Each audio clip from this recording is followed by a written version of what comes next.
The message stayed unread for 6 hours while I watched him laugh with someone else across the room. Not even subtle. His phone was face down on the table. Mine was burning in my hand.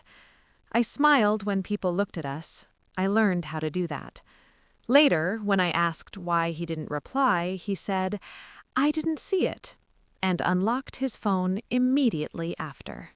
In the beginning, he felt like shelter. His voice was low and steady, the kind that made you lean in without realizing it. He listened with his whole body, shoulders turned toward me, eyes soft, hands warm. We had rituals. Sunday mornings meant coffee before words. He always brushed my hair behind my ear when he kissed me goodbye. He smelled like clean laundry and something woody I never learned the name of. When I talked, he said, "I've never met anyone who thinks like you." I believed him. I believed we were rare. His phone used to be open then, unlocked on the counter, unimportant. It started as concern. "Who's that texting you so late? Why does he like all your photos? I just want to protect what we have." He smiled when he said it, so I smiled too. Jokes followed. Little ones. "You're really sensitive today." "Relax, I was kidding." "You always take things so personally." Sometimes he'd go quiet for hours after I said the wrong thing. No explanation, no warning. His phone started turning face down. Always face down. I began editing myself, choosing words carefully, timing my questions, swallowing reactions. When he was distant, I apologized, even when I didn't know why. When he was kind again, it felt like oxygen. "You're lucky I'm patient with you," he said once, half smiling. I laughed. My chest felt tight. If I brought up something that hurt, he'd say, "That never happened." Or worse, "You're remembering it wrong." I stopped trusting my memory, started trusting his. The phone stayed locked. Friends stopped calling. "He doesn't like them," he'd say. "They don't respect our relationship." Family dinners turned into arguments. He said they judged him. I believed him. Eventually, it was just us. His moods became the weather of my life. Sunny meant safe. Cloudy meant careful.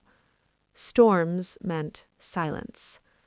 I told myself love required sacrifice, that this was normal, that everyone exaggerates online. At night, his phone charged under his pillow, locked. Always locked. It happened in public. We were at a bar with his coworkers. Someone asked how long we'd been together. Before I could answer, he said, "Long enough for her to stop being insecure." They laughed. My face burned. My hands shook so badly, I spilled my drink. In the car, I said quietly, "That hurt." He didn't respond. Not that night, not the next morning.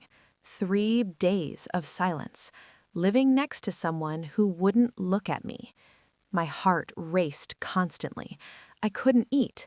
I couldn't sleep. When he finally spoke, he said, "See what happens when you overreact?" His phone lit up. He turned it away from me. The truth didn't come from him. It came from a reflection. I was cleaning the bathroom mirror when his phone buzzed on the counter behind me. Unlocked, for once. A name I didn't recognize. A message preview. Last night was worth the wait. My ears rang. My knees felt hollow. I didn't scream, didn't cry. I just stared at myself in the mirror, and for the first time, I saw how tired I looked. When I asked him about it, he laughed, called me dramatic. "You're imagining things again." Something inside me went quiet. I didn't plan the confrontation. It happened in the kitchen, the light buzzing overhead. I know, I said. He didn't ask what I meant.